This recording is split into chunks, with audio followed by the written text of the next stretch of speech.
Aleluia. Abra sua Bíblia na primeira carta de Pedro, capítulo de número 1.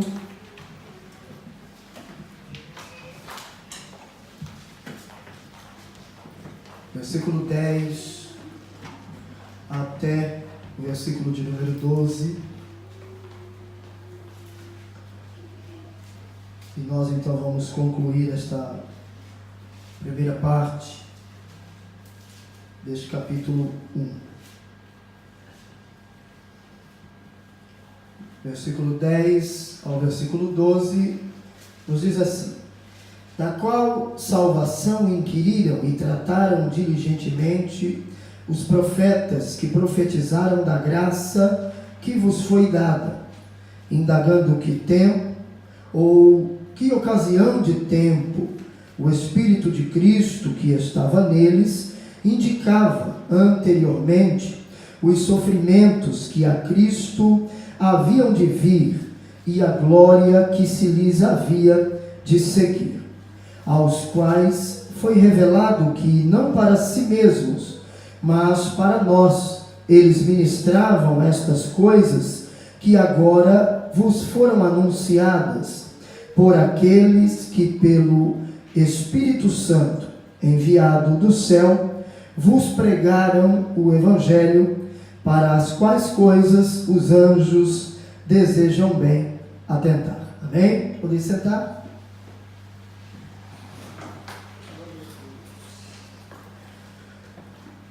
Pedro, melhor dizendo, nesta parte, e esse capítulo 1, ele é dividido em duas partes. A primeira parte, Pedro, ele fala sobre a salvação, e é o que nós estamos falando, do versículo 1 até o versículo de número 12. A partir do versículo de número 13, Pedro então vai começar a falar sobre o estilo de vida, o modo de vida daquele que alcançou a salvação, daquele que é salvo por Jesus Cristo. Então, nesta primeira parte do capítulo 1, nós hoje vamos concluir mostrando aquilo que Pedro vem nos dizendo.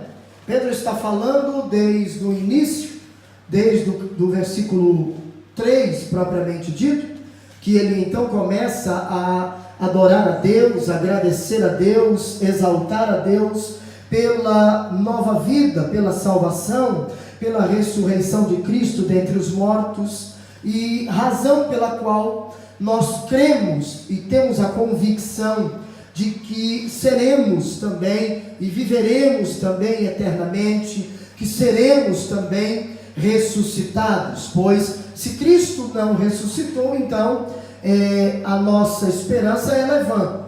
Se nós não tivermos essa certeza no coração de que Cristo ressuscitou dentre os mortos, então a nossa esperança ela não tem fundamento.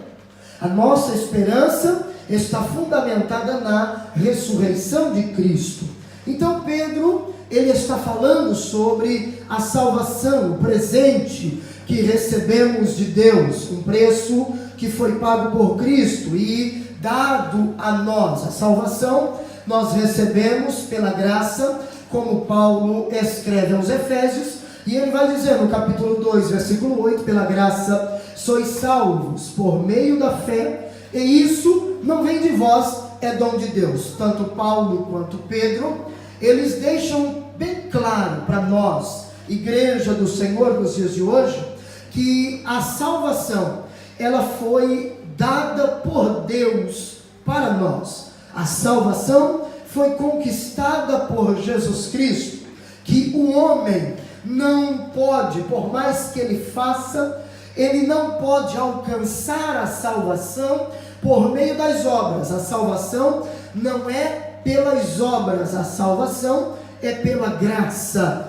Pedro fala sobre isso, Paulo fala sobre isso. Nós não somos salvos porque fazemos boas obras, não. Nós fomos salvos para fazer boas obras. O salvo pratica boas obras. É isso que a Bíblia nos ensina, é isso que Pedro fala e que Paulo fala e que nos instruem nas Sagradas Escrituras. Pedro, então, ele está falando, e nós vamos concluir nesta primeira parte deste capítulo 1, ele está falando sobre a salvação. Mas o que Pedro está nos dizendo? Pedro está nos dizendo que o projeto da salvação, que a salvação de Deus para nós, não é algo novo, ela é antiga. Então nós podemos até colocar aí um subtópico, porque o tópico dessa primeira parte é a salvação presente de Deus. Poderíamos colocar um subtópico aí para esses 3 versículos que vamos falar nesta noite: a antiguidade da salvação. Por quê? Porque ela não é algo que Pedro está apresentando como sendo algo novo. Não.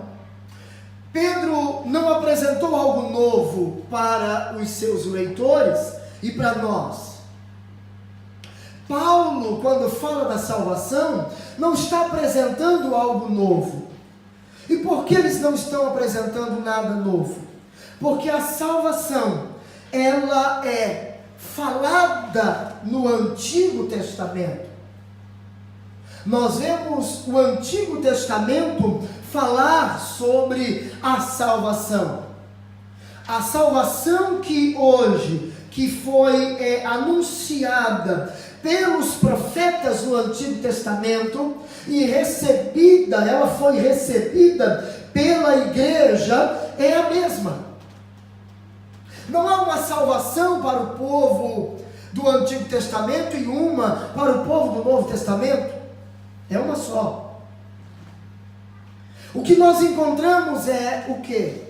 É ela sendo anunciada no Antigo Testamento e cumprida em Cristo no Novo Testamento.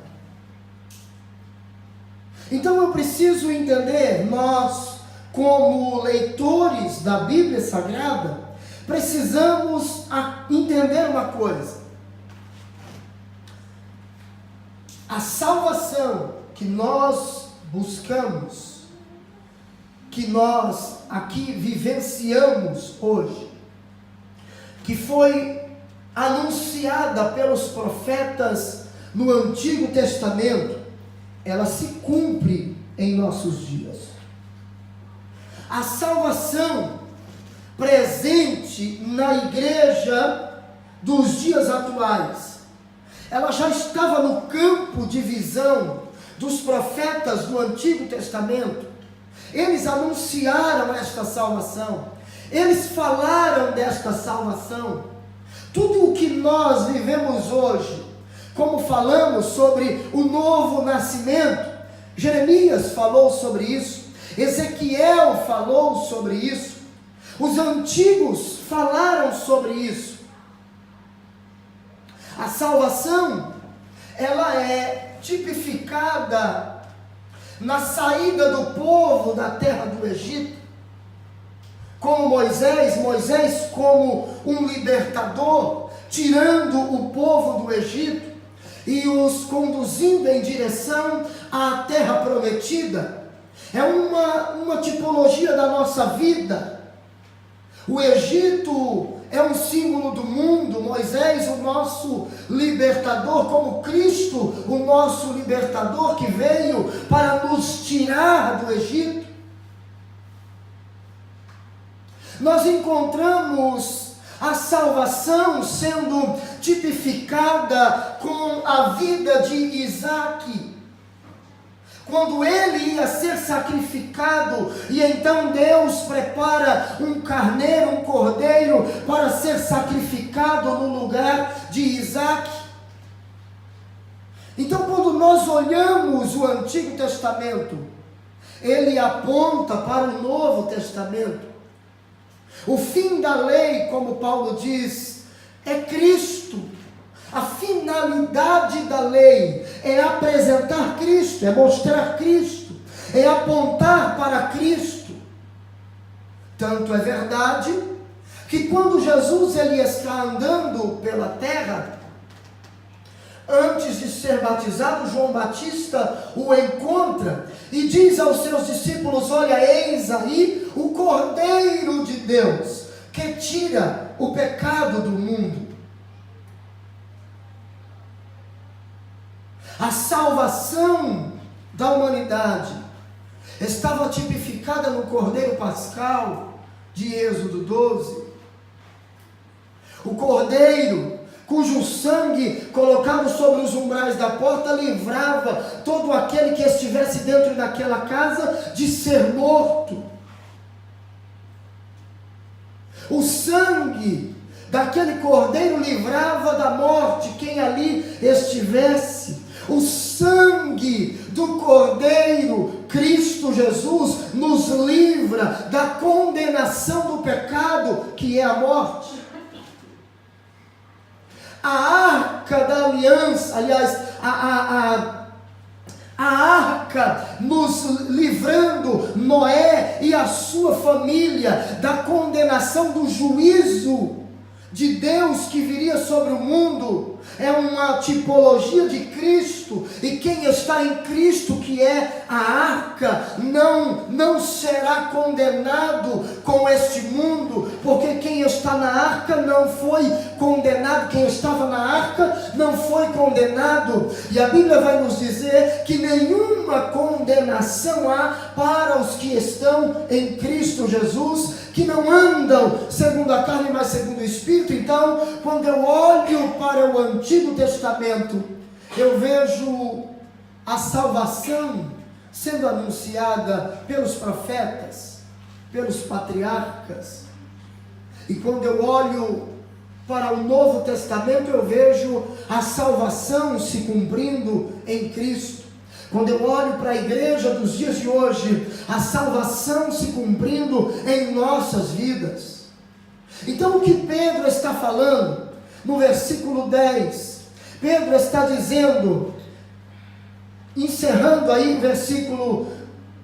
versículo 9, vai dizer assim: alcançando o fim da vossa fé, a salvação da alma, da qual salvação inquiriram e trataram diligentemente os profetas que profetizaram da graça que vos foi dada. O que Pedro está dizendo é que o projeto de salvação que a igreja hoje está engajada nele, envolvida nele,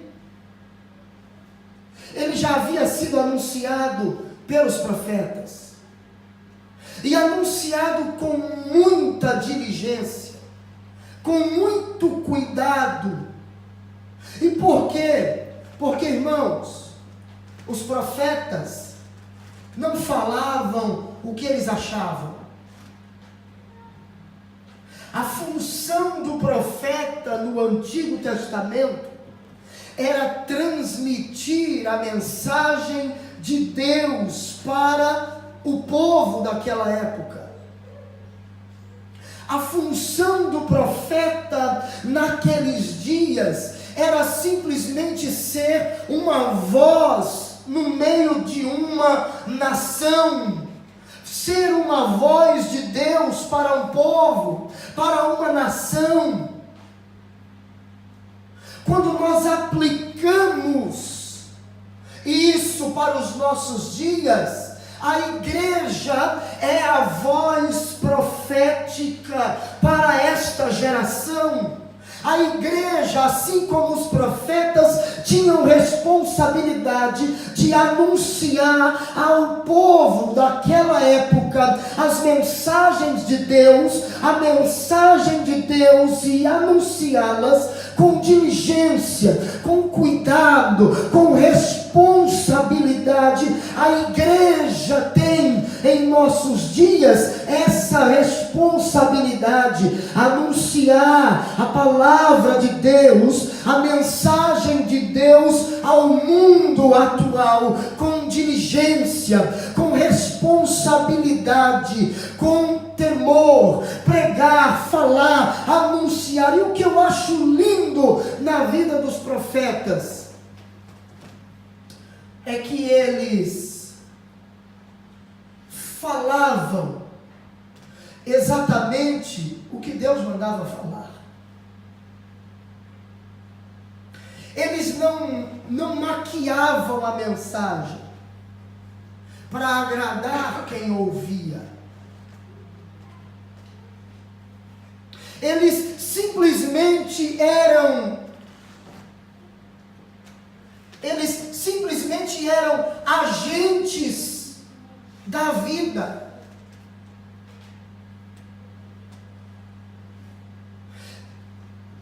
Pense da seguinte maneira: você foi, ou alguém foi, diagnosticado com uma enfermidade que você só tem um caminho a seguir para obter a cura.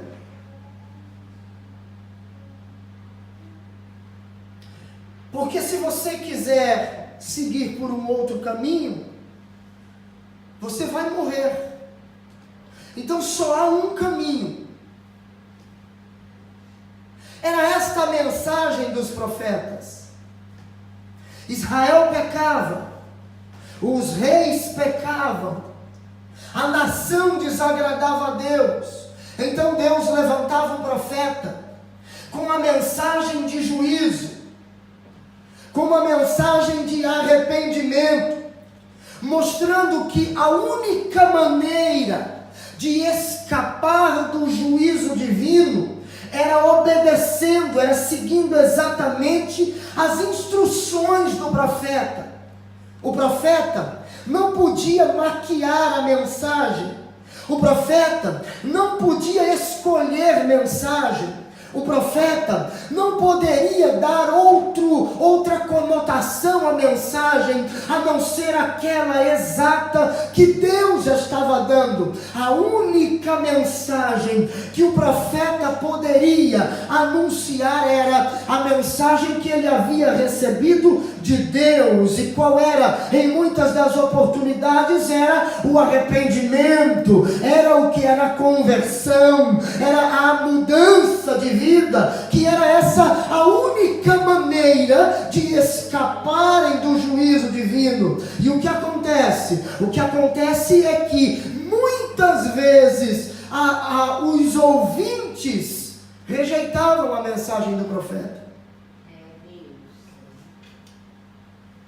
Os ouvintes não queriam saber da mensagem do profeta. Resultado: Deus então levantava uma nação e julgava o seu povo. Deus então levantava uma Babilônia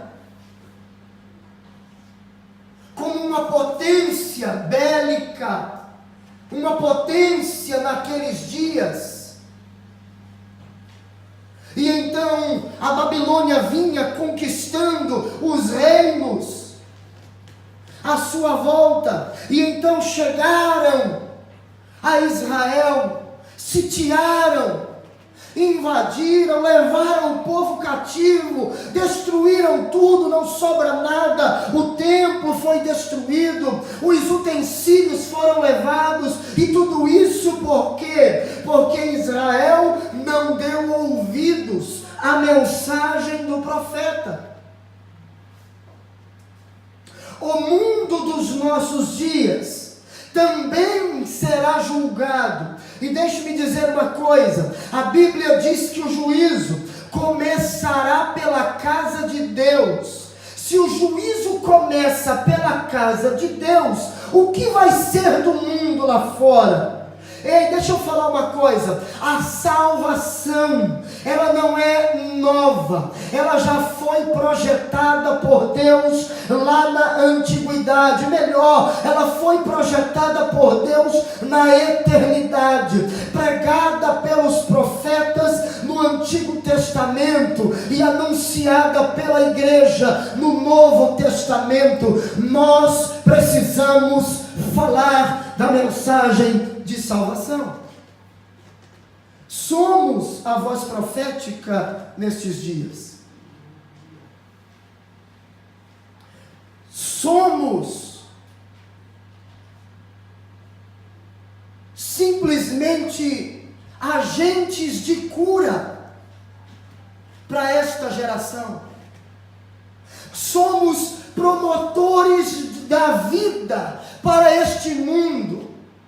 Assim como os profetas apresentavam ao mundo da época a única maneira de serem salvos, de escaparem do juízo de Deus, a igreja também tem uma única mensagem para salvar o mundo à nossa volta, para ganhar vidas, para que as vidas sejam arrebatadas das garras de Satanás. E a mensagem que não pode sair do meu e dos seus lábios é a mensagem da cruz, a mensagem do Cristo que foi crucificado, que morreu, mas que ressuscitou ao terceiro dia para salvar a humanidade que está perdida.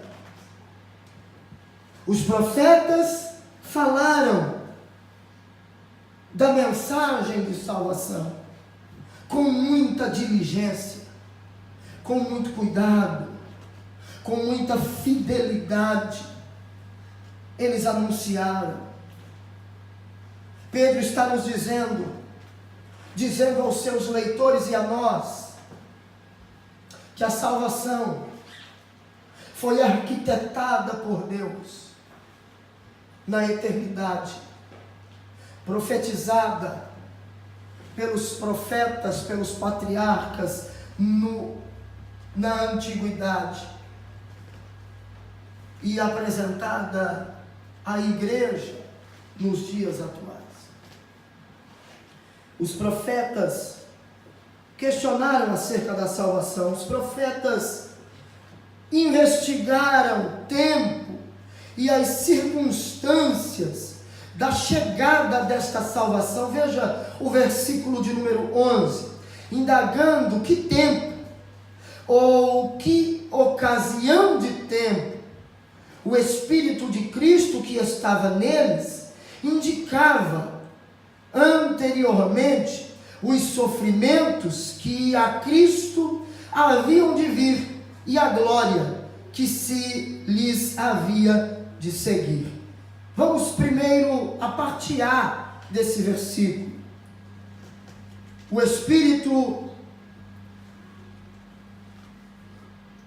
Espírito Santo inspirou os profetas para escrever sobre o tempo e as circunstâncias do cumprimento desta salvação. É interessante nós observarmos a Bíblia. É interessante nós observarmos a Bíblia, porque nós encontramos uma continuidade nos fatos. Quando nós estudamos, lemos o Antigo Testamento e entramos no Novo Testamento e vamos ler, nós encontramos uma ligação entre o Antigo e o Novo Testamento. Nós vemos Isaías no Antigo Testamento falando sobre o sofrimento de Cristo. Nós vemos o salmista no livro dos Salmos falando sobre o sofrimento de Cristo. Nós vemos o salmista dizer sobre a crucificação de Jesus e dizer que nenhum osso seu seria quebrado. E aí, quando os soldados romanos vão tirar Jesus da cruz, dos ladrões que estavam à sua direita e à sua esquerda, quebraram os ossos. Mas em Cristo, na sua estrutura óssea, eles não mexeram. Porque quando chegaram perto de Jesus, viram que eles viam que ele já estava morto, simplesmente tiraram seu corpo da cruz. A Bíblia falava sobre isso. Nenhum osso foi quebrado. Isaías mostra com riqueza de detalhes o sofrimento de Jesus. E quando nós lemos os evangelhos, nós vemos todos os detalhes profetizados no Antigo Testamento se cumprindo. Tudo. Nós encontramos a ligação do Antigo com o Novo Testamento. Eles tiveram o cuidado de descrever tudo. Agora, por quê? Porque eles eram homens dotados de uma inteligência, porque eles eram homens dotados de uma capacitação especial? Não. A Bíblia vai dizer que o que os motivou, que o que levou-os a escrever com fidelidade era que o Espírito de Cristo estava neles. O Espírito do Senhor estava neles. O Espírito do Senhor é o condutor de todo o plano da salvação.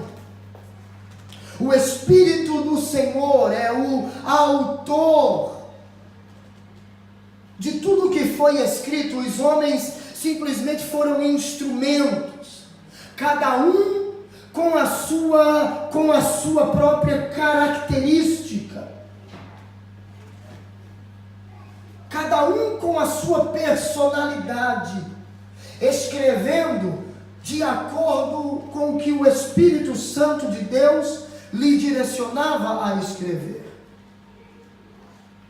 A salvação profetizada no Antigo Testamento, ela foi com muito cuidado. Os profetas investigaram, buscaram, falaram com fidelidade de tudo, e eles deram testemunho da humilhação e da exaltação de Jesus Cristo. Os profetas, com riquezas de detalhes, mostraram o sofrimento de Cristo, mas também apresentaram a sua glória. O salmista vai mostrar-nos o momento da entrada do Senhor no céu. Levantai, ó porta, as vossas cabeças. Ele fala sobre o Rei da Glória. Quem é este Rei da Glória? O Senhor dos Exércitos. Ele é o Rei da Glória. Isaías vai falar sobre esta ressurreição, sobre a glória de Cristo. Os profetas não só mostraram o sofrimento, mas mostraram também a glória. Eles usaram de toda a capacidade dada pelo Senhor para apresentar tudo o que iria acontecer dentro deste plano de salvação do Senhor. Pedro, ele vai enfatizar a magnitude e a variedade de dores e de tristezas que Jesus suportou. Mas ele também vai mostrar a glória da ressurreição, da ascensão, como o grande esplendor de sua segunda vinda. O Jesus que sofreu, O Jesus que foi crucificado foi assunto aos céus e voltará em glória para buscar o seu povo. Louvado seja Deus. Os profetas apontam para uma salvação posterior à sua existência. Veja o versículo 12.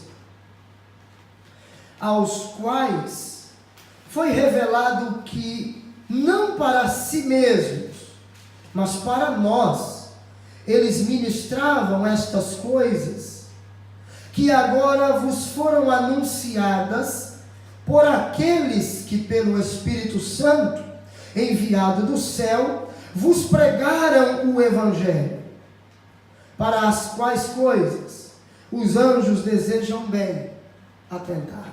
Irmão, veja bem, Pedro vai dizer que os apóstolos, melhor dizendo, que os profetas, falaram de uma salvação, anunciaram uma salvação, que eles mesmos não iriam participar naquele momento. Nós vemos o escritor da epístola aos Hebreus dizer que eles não participaram da promessa, mas viram-na de longe. Eles estavam profetizando, eles estavam falando sobre algo que nós é que iríamos usufruir. Eles estavam falando e eles receberam esta revelação de Deus, de que a salvação que estava sendo anunciada por eles, ela se cumpriria, não nos seus dias, mas nos tempos futuros. E o que é interessante, os apóstolos, logo após a ascensão de Cristo, eles viviam a vida deles de uma maneira como se Jesus fosse voltar logo em seguida. E eles viviam isso de uma tal forma, e é por isso que nós encontramos em Atos dos Apóstolos, Lucas escrever dizendo que eles vendiam as suas propriedades e fazendas, que eles repartiam todos os bens entre eles, de maneira que ninguém passava necessidade. A necessidade de todos era suprida, porque eles não se apegaram aos bens materiais, porque na visão deles, Jesus iria voltar logo. Então eles não precisavam daquilo. Se Jesus disse que viria buscá-los, então eles associaram que isso poderia acontecer a qualquer momento. E então eles viveram a vida deles como se Jesus fosse voltar a qualquer momento. Não se apegaram a nada deste mundo. O que eu acho interessante é que a igreja hoje, ela vive o contrário do que vivia a igreja apostólica. Enquanto eles estavam esperando Jesus, que havia sido acabado de ser assunto ao céu, eles estavam esperando Jesus voltar a qualquer momento para buscá-los, e então eles não se apegavam a nada material. A igreja de hoje está vivendo um cristianismo como se Jesus não fosse voltar, como se Jesus não fosse voltar já, ou como se Jesus ainda fosse demorar muito para voltar. E o que é que nós estamos vivendo hoje? E o que é que nós estamos vendo hoje? Um povo que prega um arrebatamento, uma igreja que diz que Jesus vai voltar a qualquer momento para buscá-la, ela está desapercebida, vivendo apegada às coisas deste mundo, como se Jesus não fosse voltar, ou como se ele fosse voltar daqui a alguns 10 anos ainda.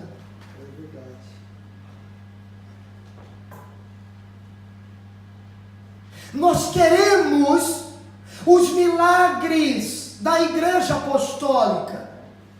Nós queremos as mesmas manifestações de Deus que havia na igreja de Atos. Nós queremos nos nossos dias, mas nós não queremos viver como a igreja daqueles dias vivia.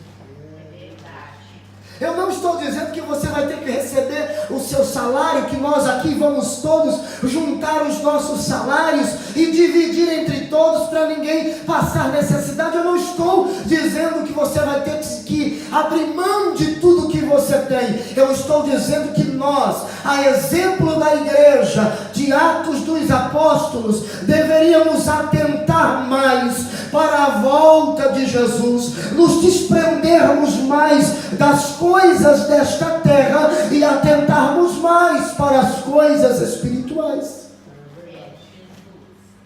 Vivermos uma vida cristã como se Jesus fosse voltar antes deste culto acabar. Porque é assim que a Bíblia nos ensina a viver. É este o cristianismo bíblico. Esperamos Jesus em todo momento. Se nós esperamos Jesus em todo momento, a Bíblia nos recomenda que é bem-aventurado aquela pessoa que, quando o seu Senhor voltar, encontrá-lo vigiando.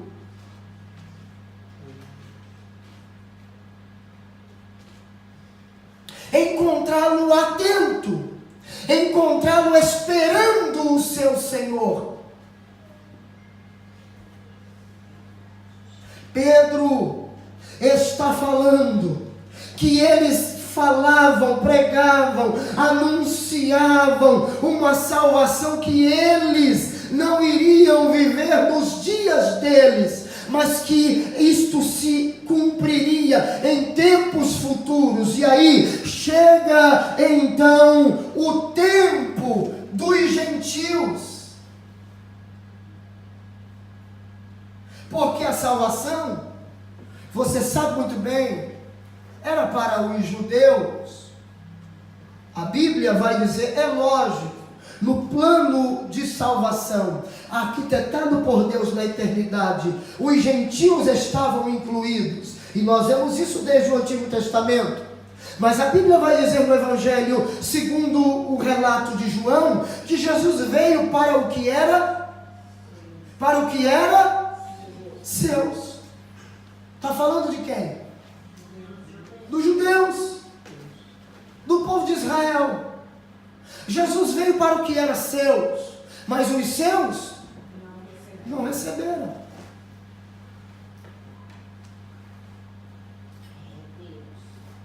E então abre-se a porta para os gentios, mas a todos quantos o receberam, deu-lhes o poder de serem feitos filhos de Deus, a saber, os que creem no seu nome, que não nasceram da vontade da carne, nem da vontade do varão, mas da vontade de Deus. A salvação, quem participa da salvação? Qualquer um, pastor? Não, a Bíblia é explícita, a Bíblia é direta a dizer que participa da salvação quem não nasceu da vontade do varão, quem não nasceu do sangue, quem não nasceu da vontade da carne. O que é que a Bíblia está dizendo? Que só é participante da promessa quem nasceu de Deus. Não pode herdar quem não nasceu de Deus. Sabe onde eu vejo essa tipologia? Em Abraão. Deus fala com Abraão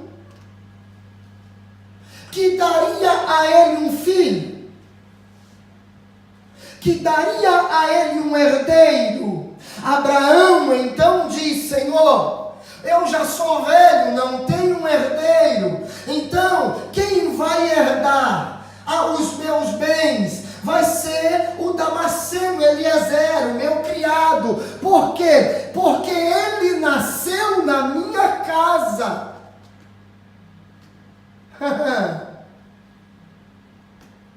Aí Deus diz: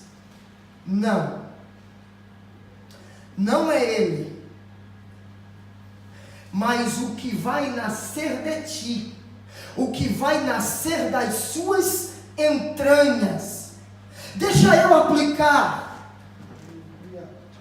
porque nós estamos vendo hoje pessoas dizerem que porque nasceram dentro da igreja, são filhos de crente, nasceram dentro da igreja, foram criados dentro da igreja, tem salvação. Não é a salvação, não é para quem nasce na casa, é para quem nasce das entranhas. Tem que nascer de Deus. Não basta nascer na casa, não basta estar dentro da casa, não basta ser criado e nascido, criado em berço evangélico. Não, tem que nascer de novo, tem que nascer de Cristo, tem que nascer de Deus, tem que ser gerado por Deus. Nós que nascemos de novo, somos participantes da salvação profetizada na antiguidade. Quem é participante desta salvação? Adora Jesus. Aleluia. Aleluia. Não é nascido na casa. Eliezer nasceu na casa de Abraão, mas não podia ser participante, não podia ser herdeiro. Mas Isaac, que nasceu das entranhas, que nasceu de Abraão. Não é para quem nasce dentro da igreja, não é para quem é criado dentro da igreja a herança, é para quem nasce de Deus, é para quem nasce de novo. Aleluia, aleluia. A nossa salvação é tão linda que Pedro diz que até mesmo os anjos anelam perscrutar a respeito desta salvação. Os anjos de Deus, os anjos estão ao redor do trono de Deus. Os anjos são mensageiros enviados por Deus para servir aqueles que hão de herdar a salvação, como diz Hebreus 1,14.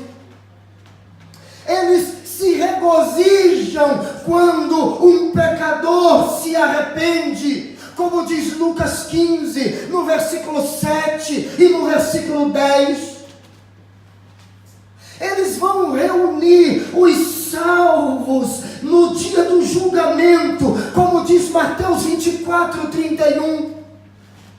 Mas eles, o conhecimento deles com relação à salvação humana é incompleto, pois eles desejam perscrutar os mistérios da salvação.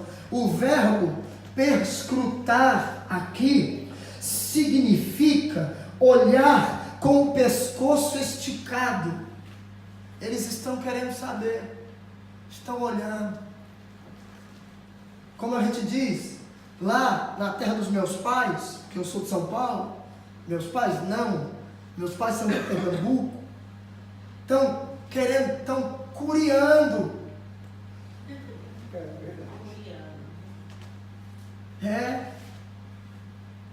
Daí vem a expressão curioso, que é de curiar, que é de espiar, de olhar, de querer,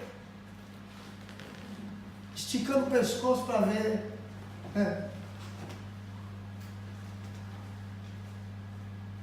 Eles estão querendo conhecer, e nós, igreja,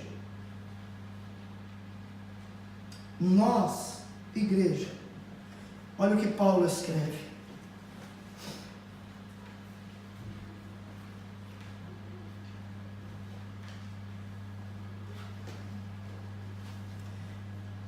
Aos Efésios, capítulo 3.